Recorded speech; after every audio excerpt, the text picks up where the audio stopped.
vereadores Rui Fávaro e Rogério Amaral. Por ordem, senhor presidente. Senhor presidente, eu percebo que já virou hábito as reprovas dos requerimentos por esta casa, mas como o plenário é soberano, seria infrutífero eu ficar debatendo sobre opiniões dos vereadores desta casa. Mas o que eu quero falar mesmo é a respeito ao projeto de lei número 0045, que autoriza a abertura de crédito adicional suplementar de R$ 1.385.140 para remanejamento de verbas. Na minha opinião, é um absurdo esses tipos de remanejamento, porque, como eu já disse várias vezes nesta casa, isso não passa de repriorização de obras.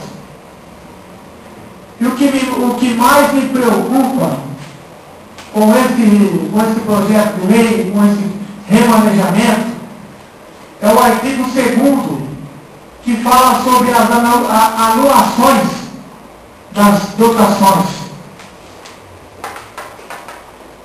Todos nós sabemos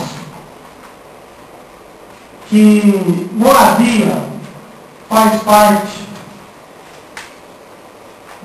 das necessidades básicas de um ser humano.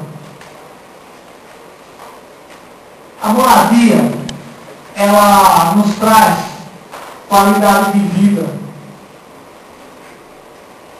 A moradia, ela é tudo e é a base de uma família. A moradia traz também dignidade ao ser humano. Por que eu estou falando sobre moradia? Porque uma das anulações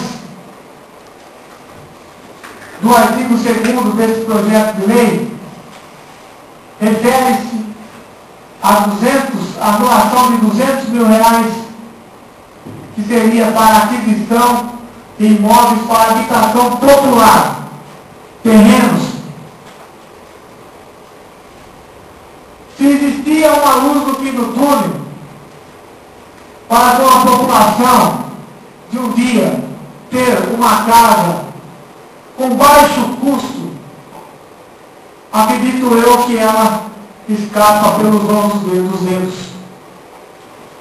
Se existia alguma possibilidade do prefeito cumprir com sua promessa e construir casas populares, escapa-se aí pelos mãos dos dedos com a anulação desses R$200 mil, que seria para aquisição de terrenos. É uma crueldade, é uma injustiça, é uma falta de consideração com a população anular R$200 mil que seria destinado para esse fim.